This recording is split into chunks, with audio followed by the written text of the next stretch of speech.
आज आम जानिबा वैवाहिक जीवनर प्रथम जुआर पर कौन केवल भट्टा विवाह पर प्रेमर जुआर उठी थाए सबकि सर्वोत्तम मन होउथाए। दुईटी जीवन में केवल हस कौतुक और आदर सोहाग भरी रही थाए। तापरे संसार को पिला छुआ आसंती आवश्यकता बढ़े संसार सरंजाम जोगाड़ करू करू स्वामी स्त्री जेमिति दुईटी अपरिचित व्यक्ति हो जाती। संपर्कर मधुरता अतीतर स्मृति अथवा आल्बमर फोटो हो रही जाए।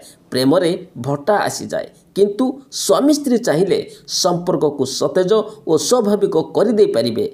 प्रेम रे भट्टा आसबनी केवल ज्वार ही रहिबो। एथिपाई बहुत समय बा अर्थर प्रयोजन नहीं। जार प्रयोजन बेसी ताहा हेउछि मनोभाव और वचनबद्धता। एथिपाई जदि मनोभाव रही तेबे केते गुडी कथा प्रति आमको दृष्टि देवार आवश्यकता अछि। चलंतु से गुडिक आमे गोटे गोटे आलोचना करिबा।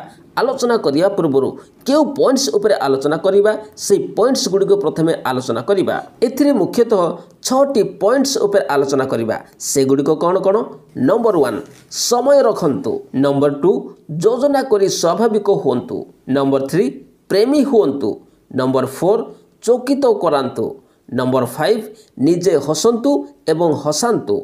नंबर 6 यौन जीवन को नूतनत्व दियंतु। प्रथमे आमे आलोचना करिबा समय रखिबा उपरे। देखंतु पिला छुआ संसार रे स्वामी स्त्री समस्तंक पई समय रखंती, अर्थ व्यय करती, अथच परस्पर पई समय न थाए। से माने साथी होई अभिभावक शिक्षकों सभारे जोग दियंती, पुओ झियोंक वार्षिक उत्सव जाती, अथच निजे केबे एकाठी पार्क जिबा, होटेल जिबा किंबा सिनेमा जिबा को समय पाती नाही। केबे स्वामी डाकिले स्त्री कहिबे पिला मानकर आगो परीक्षा एबे कौन जिबा। स्त्री केबे होटेल जिबा को इच्छा कले स्वामी कहिबे आउ केबे जिबा। सरस्वती पूजा आसिलाणी पिला मानकर पोशाक पत्र किना जिवो। प्रकृत रे स्वामी स्त्री एते दायित्व और जंजाल को दूरे रखी सुखरे केतोटी मुहूर्त कटाइबा एक दोष बोली भावंती। एही दोषी भाव सेमानको जीवन को निरानंद कर दिए। सबुठु बड़ कथा हैला से माने निज पिला माननको असुविधा हेबो बोली अनेक सुख को त्याग कर दियंती। सुख पई समय नाही बोली भावंती किंतु से माने भूली जानती जे दाम्पत्य जीवन रे सुख संतोष न रहिले पिला माने ही सेमानको असंतोषर शिकार हेबे। तेणु स्वामी स्त्री सबकिछि भितरे निज खुशी और संतोष पाई समय रखंतु। नंबर 2 योजना करी स्वाभाविक हुंतु। स्वाभाविकता स्वतः आसी थाए किंतु समय नथिले स्वाभाविकता प्रकाश होई पारे नाही।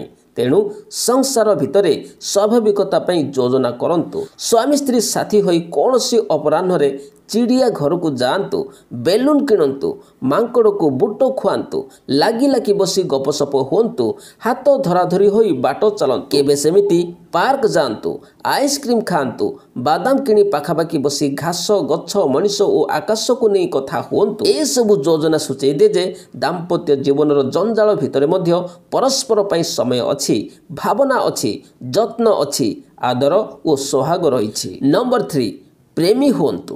प्रथम दिन गुड़िक भली हस प्रेमर स्पर्श दियंतु, आलिंगन करंतु, कौतुक चिमुटी दियंतु। ताहा ही आपणकर प्रेम को शब्द अपेक्षा अधिक प्रकाश करे, प्रभावित करे। बयस हो गलानी, पिला माने बड़ हेलेनी, प्रेमर ए बयस नुहे आदि कथा कथित भावना को दूर को फोपाड़ी दियंतु। मनरे आपण दुहे चिरंतन प्रेमी होई रहिबा संभव केवल सही मनोभाव रखिले हेला। नंबर 4 चकित करांतु।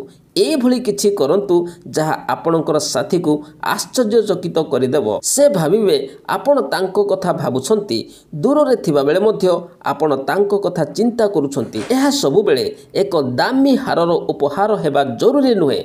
आपण बगीचार प्रथम रक्त गोलापटी को आनी तांको कबर रे खसी देबारे मध्य सही आश्चर्यचकित भाव आसी थाए। निज भितरे भावना थिले ओ साथीर अभिरुचि जानिथिले आश्चर्यचकित करदेबा भली अनेक छोट छोट कथा आपण करि परिबे। नंबर 5 निजे हसंतु और अन्य को हसांतु। अनेक दंपति दीर्घ वर्ष धरी साथी होई हसी नांती। जेमिति विवाहर 10 वर्ष परे एकाठी हसिबा एक धर्तव्य अपराध। एबे आपणक दाम्पत्य जीवन भितर को हस आणंतु, साथी होई हसिबार अवसर सृष्टि करंतु, जानी सुनी हस कौतुक कथा कहंतु, हास्य रसात्मक सिनेमा एकाठी देखंतु, प्रतिदिन केते थर साथी होई हसंतु। अनुभव करिवे दाम्पत्य जीवन केते सरस सुंदर होई ହୋଇଯାଉଛି। ଶେଷରେ ଆମେ ଆଲୋଚନା କରିବା ଯୌନ ଜୀବନକୁ ନୂତନତ୍ୱ ଦେବା ଉପରେ। ବର୍ଷ ବର୍ଷ ଧରି ସେହି ଏକ ସମୟ, ଏକ ସ୍ଥାନ, ଏକ ପ୍ରକାର ଯୌନ କ୍ରିୟା ବିରକ୍ତିକର ହୋଇଯାଏ, ତାର ସ୍ୱାଭାବିକ ଆକର୍ଷଣ ହରାଏ। ଯୌନ ଜୀବନକୁ ରାତ୍ରର ଅନ୍ଧକାରରେ ଶଯ୍ୟାର ସୀମା ଭିତରେ ଆବଦ୍ଧ କରି ରଖନ୍ତୁ ନାହିଁ। ଆଲିଙ୍ଗନ, ଚୁମ୍ବନ, ସ୍ପର୍ଶ, ଥଟ୍ଟା ମଜା ଆଦି ଅନେକ କିଛି ଯୌନ ଜୀବନକୁ ରସାୟନିତ କରିଥାଏ। ବିଭିନ୍ନ ଜାଗା, ବିଭିନ୍ନ ସମୟ ଓ ପ୍ରକାରର ବିଭିନ୍ନତା ଦେଇ ଏହାକୁ ନିତ୍ୟ ନୂତନ କରି ତୋଳନ୍ତୁ।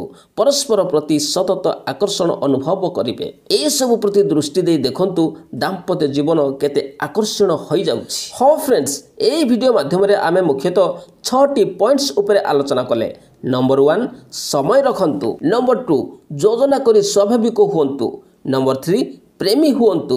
ନମ୍ବର 4, ଚକିତ କରାନ୍ତୁ। ନମ୍ବର 5, ନିଜେ ହସନ୍ତୁ ଓ ଅନ୍ୟକୁ ହସାନ୍ତୁ।